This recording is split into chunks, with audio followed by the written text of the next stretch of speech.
Hi, I'm Marjana. I help professionals who feel unfulfilled get clear on what they want and move past their fear of the unknown so they can create a life that feels fulfilling and in flow.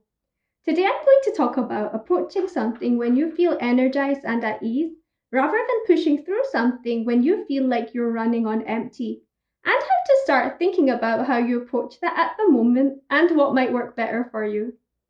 We've had really sunny weather here this past week or so. It's really started to feel like summer, and it got me thinking about how much easier things feel for me in the summer when the days here are so much longer and brighter.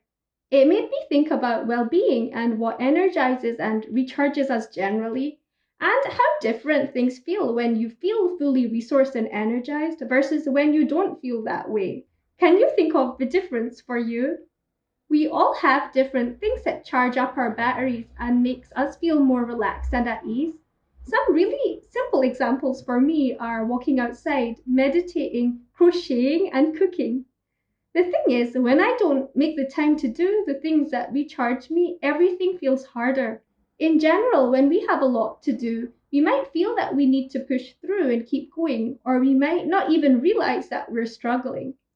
But I feel that's when we actually need to take a break and recharge the most. And I think that making the time to do something that recharges you will not only make you feel better when you go back to what you were doing, but it will mean you can do what you need to do with more ease afterwards. This is something I come across when I'm coaching people when they feel overwhelmed or are going around in circles with something that feels hard to figure out or challenging in some way. One of the things I feel can make a big difference with this is to stop and take the time to recharge and go back to it when you feel you're in a more relaxed frame of mind. I think that taking time out to give ourselves what we need to recharge actually makes it easier to do something than if we keep pushing ourselves when we are running on empty. And I think making a habit of doing the things that recharge you regularly will help things generally feel easier and help you feel more resourced and at ease overall, especially when it comes to things that do feel more stressful or more challenging. I have some questions I invite you to think about to start thinking about how you're approaching this right now and what might work better for you too.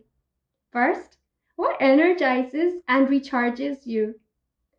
And what do you need to be at your best? And how much do you feel you currently make the time to recharge as much as you would ideally like to? And lastly, what, if anything, would you like to make time to do more regularly? So, to sum up, I feel that we all need time to recharge and energize. And I believe that making the time to do that regularly means we can approach things with a clearer mind and more ease than if we're trying to push through things when we feel like we're running on empty. If what I talked about today resonated, I'd love to hear your comments and what your takeaway is. And if you'd like to hear more tips, just follow my page where I'll be posting more tips like these. Thanks for watching and bye for now.